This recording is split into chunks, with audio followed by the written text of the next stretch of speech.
Hello, darlings. I am Cassandra. Welcome and welcome back to my channel. Thank you so much for coming. In today's video, I'm going to talk to you about why you are being spiritually attacked. Yes, I know it sounds like it's kind of dark, but it really isn't that dark. But hear me out.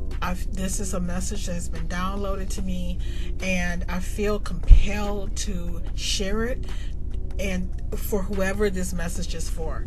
Now I want to jump right in. I like to take notes in my little black book here, and I just feel like this message is going to help somebody.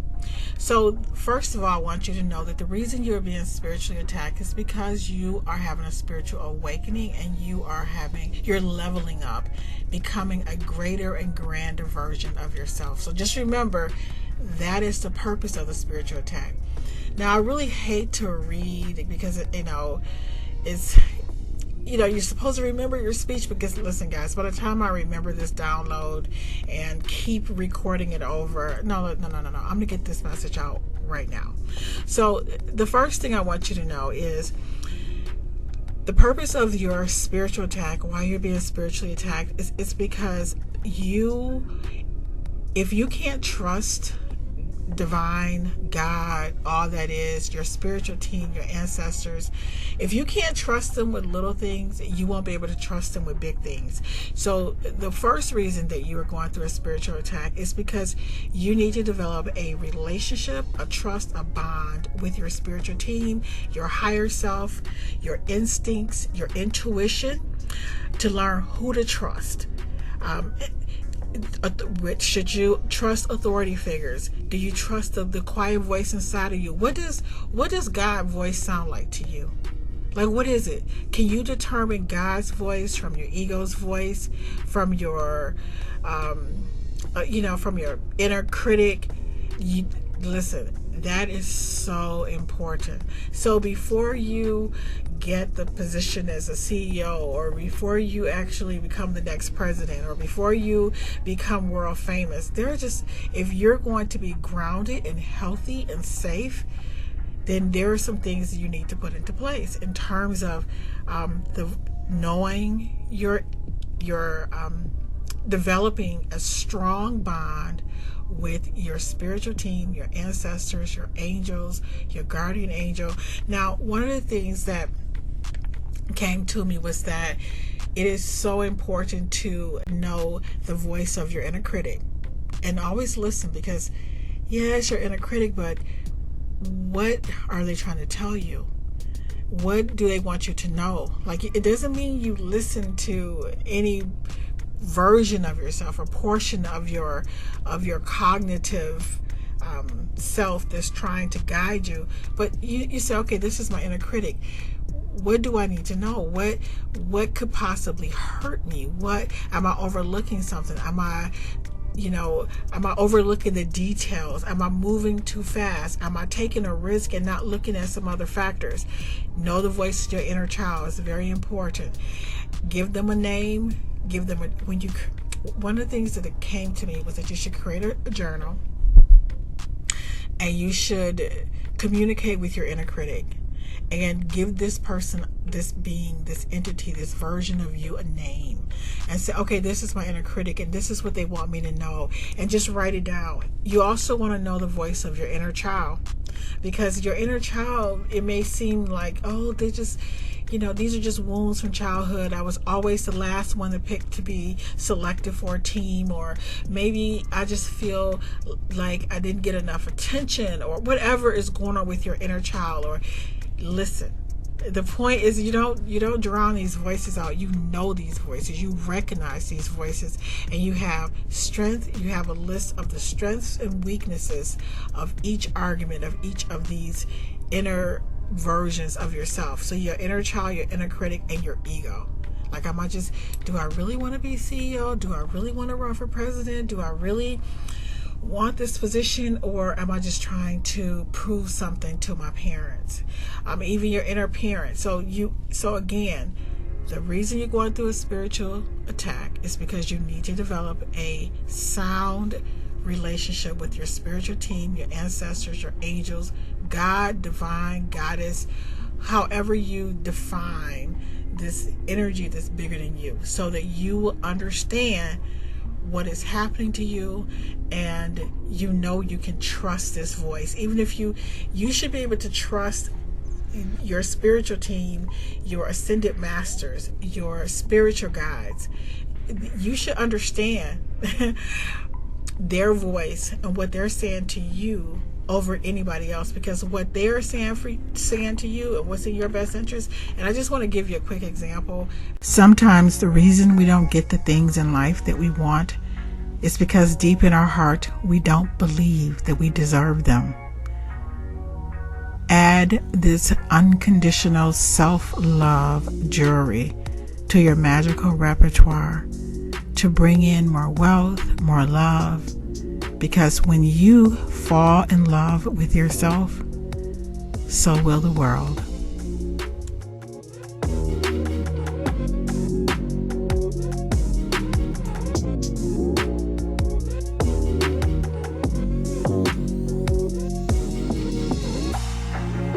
I've talked about in a previous video, the woman who wrote Fast Car, Tracy Chapman. They wanted her to remove the first part of You Got a Fast Car. When she was talking about, they said it was depressing, like, talking about, I think, the father having a drinking problem. They said, let's just get rid of that and just get straight to the fun part. And she fought for that song. Barbara Streisand, they wanted her to get a nose job. They said that she would be more successful and people would like her better. And she said, no, if my nose is good enough for God, it's good enough for me. If you don't understand the importance of knowing who you are and what's important to you and what makes you unique, and you're gonna get, I don't know what's the word I'm looking for. If you're ungrounded, you'll be emotionally, psychologically, you may have the monetary success, but you may not have the the person that popped in my mind was Marilyn Monroe. Some people have Elvis Presley. Sometimes people have all of the things. Michael Jackson. They have money, but they don't have themselves. They don't have the part of themselves that would make their lives happy and whole. So listen to your spiritual team, and knowing their voices, your ascended masters, your spiritual guides, your angels, is so important. So just remember, if you're going through an attack, just start developing a relationship with them, so you can say, okay, how do we strategize to go about handling these issues? So remember, you're being elevated, and this is actually a part of your final exam in terms of the level of where you are currently at this very moment. So just know that this is just you're being elevated, but this is a part of it. When you go through a spiritual attack, a lot of your relationships around you become unstable, because your spirit team is going to start asking you, maybe not consciously, but unconsciously, is this person going to sell your data to the tabloids? Can you trust this person when you make $20 million? If you're making $20 million, can you trust the people who are around you right now? Are they going to want more from you? Are these people, the people sometimes who are your friends or who are in your inner circle when you are on the way to this, I want to say the grandest version of yourself, they may not be the same person once you get there. I mean, when you think about, I think it was Malcolm X, or I'm just thinking about even like with Harriet Tubman, because I know a lot, and I love to read about celebrities. It was the people in their inner circle that sold them out. So, to let the media or let people know where they are. And these are just people that we know about. But usually, you just don't understand that the people who are closest to you, sometimes when you are leveling up, you have to use discernment and wisdom and knowledge to see if these people will be able to move to the next level with you and be trustworthy. So a spiritual attack is also a spiritual awakening, a new upgraded version of your old self. And are you really mentally ready for what you say you want? And like another thing that came to me was that people say, oh, this person was, received overnight wealth and fame, and my spiritual download was like, no, that's not true. They were being prepared in a lot of ways. It's just that people just didn't see the work. People didn't see the the breakdown in relationships, the building of relationships. People didn't see how this person was growing before they knew who they were. Because getting what you want can be just as stressful, if not more stressful, than not getting what you want. And one of the most important things about a spiritual attack that came to me is that it's so important to become spiritually grounded. Do you know how to ground yourself? Do you know what foods, what exercises that are good for you? If you have an excess of money, will you still be able to eat healthfully? Are you going to get enough sleep? Or are you going to be so excited? Are you going to, if you're not grounded, really truly grounded into who you are and what your body needs to feel safe, getting enough sleep, feeling good about yourself. If you don't know what your triggers are, you're going to be the next level can destroy you in terms of money and wealth and all of these. Having access to all of these things will destroy you if you are not spiritually grounded, psychologically grounded, and aware of what you need to be safe, to feel safe, to know when you can trust a person, to be able to use discernment. So this is what came to me. So the downloaded message was that when you're going through a spiritual attack, one of the primary goals is for you to learn how to anchor yourself right before you take flight. Oh, I gotta read this to you guys. Oh, this blew my mind. Listen to me. Oh, you don't have to listen to me. You can click off. I feel so bossy. The purpose of a spiritual attack is for you to be able to anchor yourself before you take flight. Before the ship is headed to the center of the sea, the airplane is flying above the clouds in the middle of nowhere. Your navigation system must be tuned in to your divine guidance. If you have not learned the divine language of your internal GPS system, your ascended masters, your spiritual team, your angels, your God, your goddess, your ancestors, your inner critic, your inner child, if you don't understand these voices, these beings, these entities, these versions of yourself, you will be lost in the midst of your dreams. You won't be able to turn back to where you were, and you can't see the destination of where you're headed.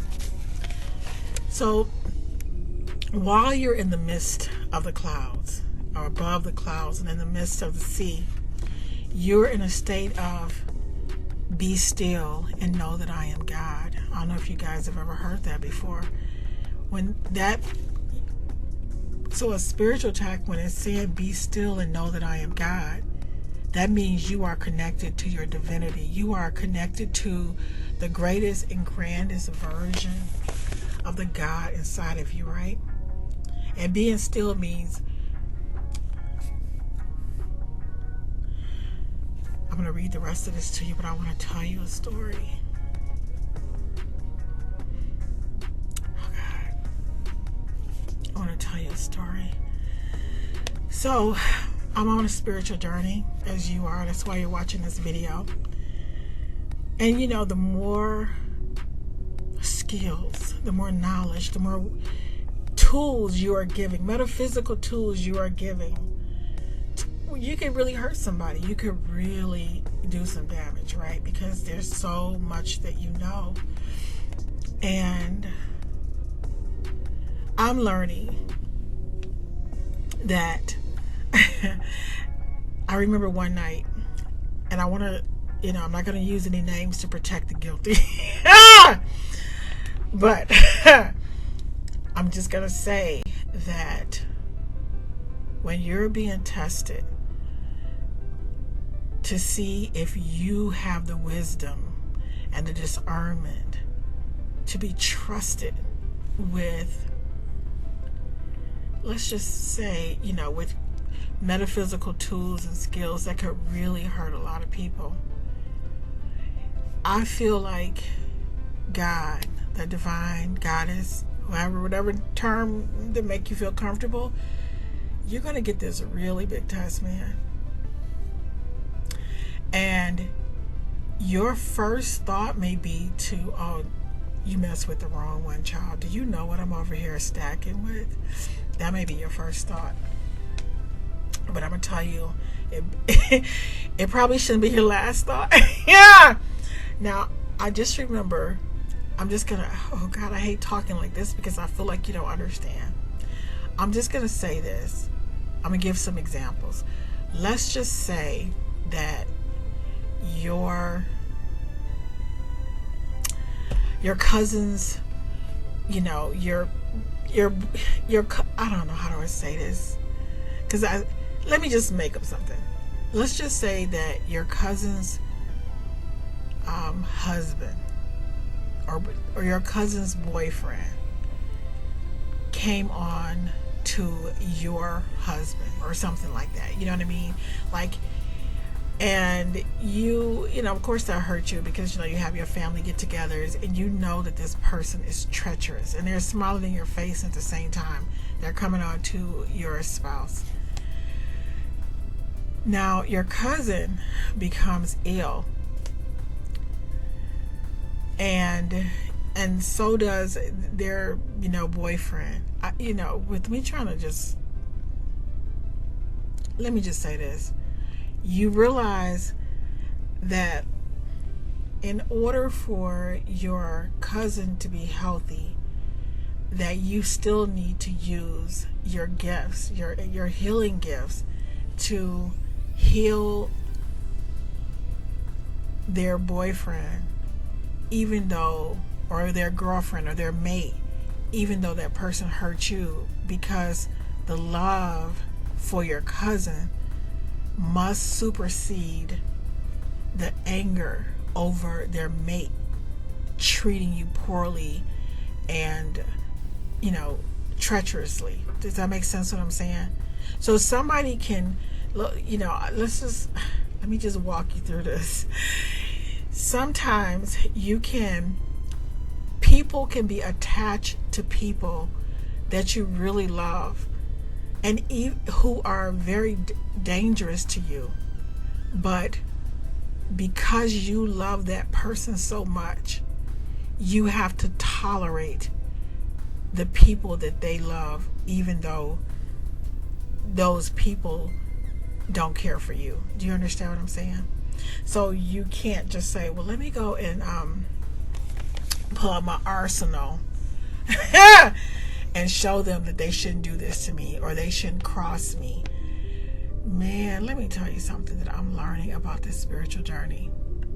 When it is time for you to have, what do I want to say? You have this new knowledge and you have this new wisdom and you have this new power. But I'm going to tell you, if you blow it, I don't really know if you don't move to the next level or not. But all I know is one night I was in a position where I had to determine if I really want to give it to somebody who did something to somebody that I really, really love. But I realized that if I did something to that person, that it could impact, my life 10 years, 20 years down the line. I knew not to call my geek squad. Like when I call it my geek squad, there's people, you have friends and family that you can call who they love your horns and they love your fangs and your claws. And they're saying, oh my God, I can't believe they did that to you. You need to blah, blah, blah, blah, blah. But you know what? It is not the best decision. So if And I know some people have this, I think it's a rule they have in witchcraft that whatever you do, it comes back to you 3 times. I don't know about that. I don't, what I know is this, is that sometimes you can use, you don't need to, you understand what I'm saying? Guys, sometimes you just gotta think of it like this. If you do something to hurt somebody, I'm talking about spiritually, that can come back to you through maybe through your grandkids, maybe through your, the circle back is not because it's a karma thing, it's because you're still attached to them. And so the fact that you love somebody, and this is what you really have to think about, and I think some people don't see, if you love your children, that means you can't hurt their parent. You just can't do that. I know you might feel like you can, but you're hurting the kids. You see what I'm saying? Relationships are complex. So you have to think, how do I block? How do I protect?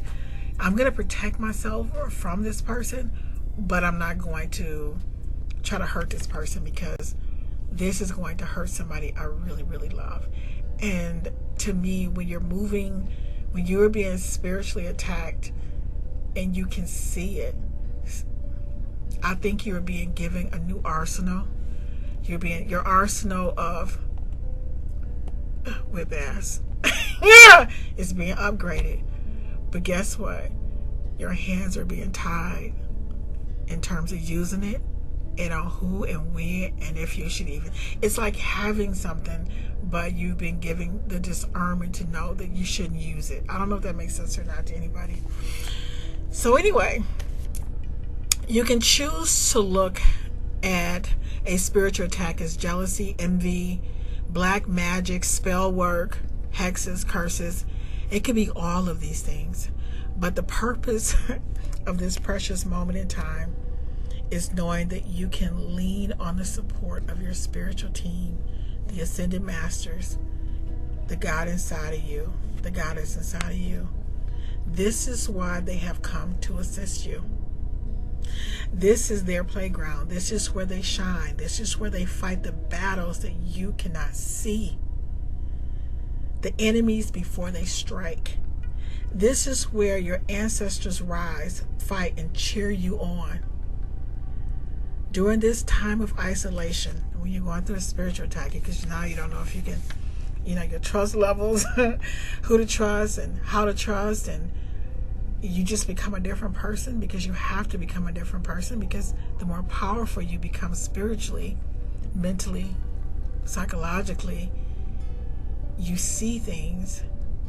But sometimes it'll put you in a space of isolation, because now you just can't be with anybody. Now you can't date just anybody. You can't just share yourself with anybody. I'm telling you, I feel like I'm talking to. Guys, I'm sorry for sounding preachy tonight. The more powerful you become spiritually.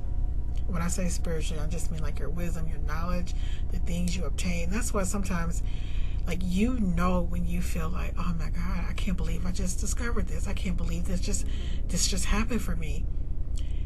Then you cannot share your energy, your time, your voice, your space. You can't have any and everybody in your circle. You have to protect that energy, because you just learn that there's only certain people that needs to be in your space. So during this time of isolation, and probably if you're going through evolution or you're being elevated, right? You are not alone. Even though you feel like you're in isolation, you are not alone, but you may feel alone. You are being isolated and separated from all the things that no longer serve you. So one of the things that a spiritual attack, one of the lessons is for you to find a spiritual practice. Do you meditate?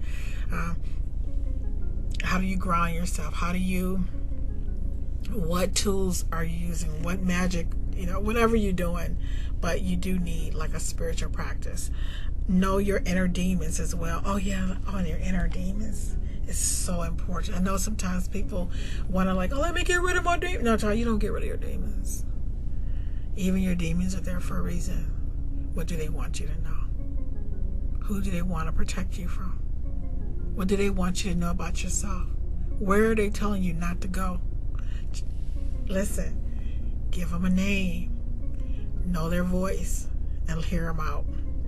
And you know, what comes to my mind is you have your inner demon, you have your inner child, your inner critic, your inner parent, your ego, and you have like a little council, like a court, right?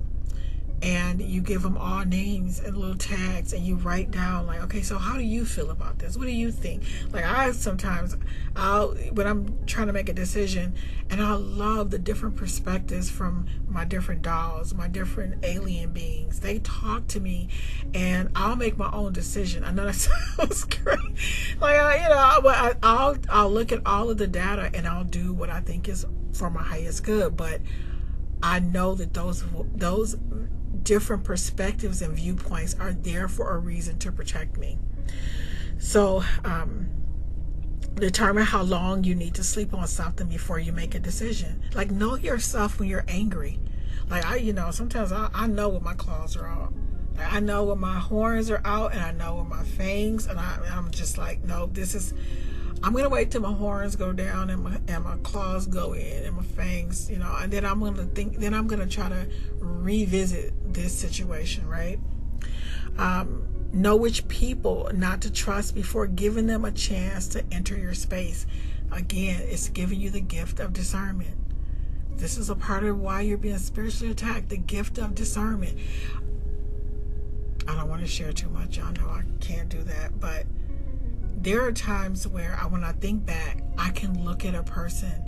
I have been in denial about when somebody is, maybe envious, or maybe somebody is giving me backhanded compliments, or, I've always been, because I just want, and the more, and this is the thing, see, this is one of my personal, I don't want to say flaws, but maybe weaknesses, or I have to know when to use this part of my personality. Is that as a teacher, I teach at a college, and when I know that a student doesn't like me, so I turn up the love. Like, before I would enter into my classroom, I would fill my classroom with this pink shimmery light. Like, I would just, and I pray for my students. I want to bless their whole, their semester, their families. Like, if you're in my energy, I feel like God has put me in your life. You know what I mean? For it to see you on your journey, right? So I'll know that sometimes a student can't stand me because I laugh super loud, and I'm pretty ghetto. I like my fishnet pantyhose and my knee-high boots, and I'm crazy. So you coming into this classroom with this teacher who claims she has a doctorate degree, and she's super loud and crazy, and I can just see some people who are turned off, right? So I know it right away, and what I try to do is turn up the love. Like, now, and then, so my goal is, how can I make you laugh? And when I make you laugh, I know, my mind, we're going to have a good semester. So, but you can't do that outside the classroom. You can't meet somebody who tell you, oh, you're not my type. I don't like people your size. I don't like people who look like you. I don't like people with your complexion. You don't turn up the love. You know what I'm saying? So you have to understand. This is what's blowing my mind. It's understanding that what will work because I'm helping somebody along their journey, or I want to make them laugh.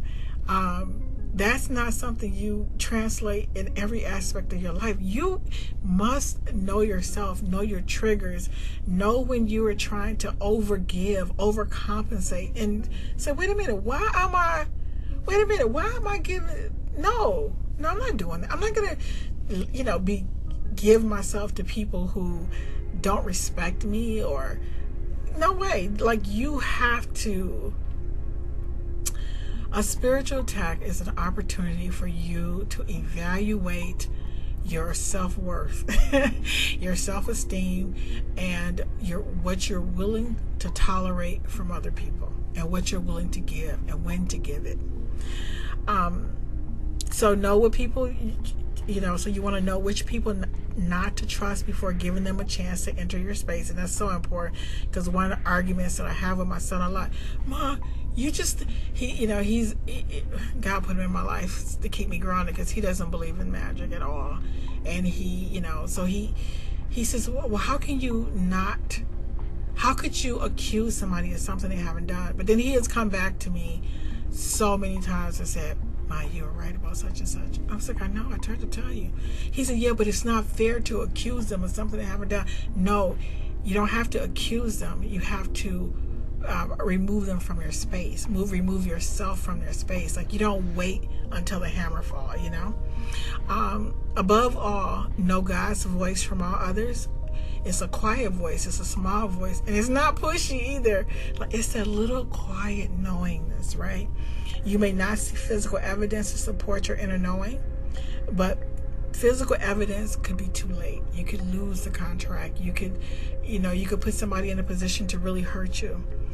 Your foes are no longer this is another thing that came to me about why you're going. So we know that the reason you're being spiritually attacked is because you're being elevated and you're being asked to execute a higher level of discernment and wisdom, and the spiritual tools that you are using to not just manipulate the environment, but to protect yourself. And so your foes are no longer the copycats, the trolls, and the haters, but the people who are fading from the spotlight, looking for a new hit, a new look, people who are looking to extend their time.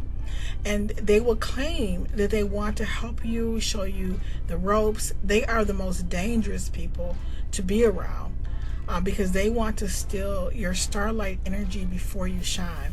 So you want to steer clear of people looking for a refill of starlight energy. Now, this was really interesting to me, is that when you, oh my God, it blew my mind. But I know somebody they were promoted, and they noticed that, and they're really talented. And the person who is the CEO in the company, it's like started befriending them because they weren't savvy about or knowledgeable about the new software, about the new, how to create these new programs. But it's like, here's this person who is making 4 times as much as this one of my clients, but my client was extremely knowledgeable and on the upcoming. So what they were trying to do, one, protect their position, but also usurp their knowledge. And to get credit for their work. So when you move up, like when you are at a certain level of success, there are a lot of people who want to copy you, like the trolls, the haters, the people who feel like, oh my God, I'm gonna get I want that color lipstick, or I want your eyelashes, or whatever. But those people are not a threat. It's what came to me. The threat is the people who are successful, who are ahead of you, but they are no longer, they've kind of like, they leveled out in terms of their personal success. They're no longer, they're trying to maintain. So it's that person who maybe what was coming to me, they had their date, they had their heyday, and they're looking for a comeback. And now here you're coming up, and they're saying, oh, let me show you the ropes to the music industry. I'm going to show you how to get the hit out. But the truth is, they're looking to take your hits, to take your songs, to take your ideas, so that they can extend their career. But the trick is, you need to be able to use discernment to be able to see if this person is really trying to help you, collaborate with you, or if they are just trying to take your power and your starlight before you move to the next level, and that type of thing, or become a real threat. Or I personally don't believe that anybody is a threat, but that's just my belief. I believe we all have our own lanes. But anyway, guys, I really hope this video helps someone.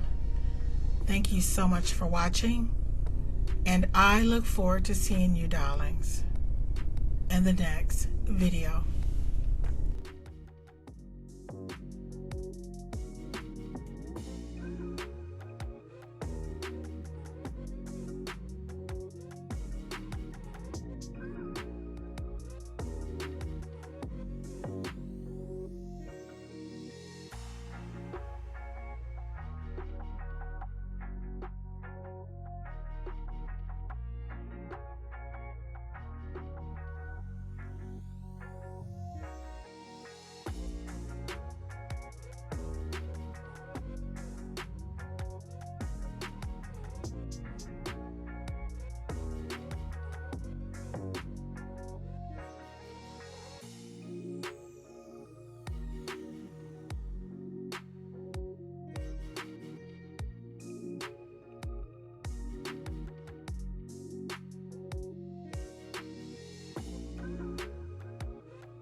I think my stomach is hungry, but I'm not hungry. That happens so much to me. But anyway, this is a light camera check. We're going to check out the background. So he has, you don't see anything. Don't mind that being there. Oh my God. I'm going to make some tea. My stomach is hungry, but I'm not hungry at all. I'm not even a little bit. Like, you hear my stomach is growling. I'm not going to eat right now.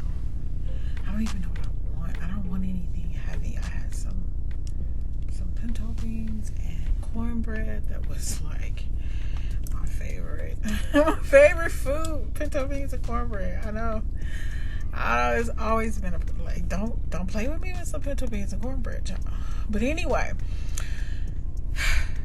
yeah, while you're being spiritually attacked, for those of you who need this message, I'm giving you a cheat sheet. You know how I told you we were all in the earth school together? And you look, and this may not be may not be for you, but I'm gonna hip you up to something I've been through that I think might help somebody. But I'm gonna stop and check out my makeup. I still need to put my bracelet on. But I want to get this one out tonight, and then I want to work on some other stuff. Alrighty, here we go.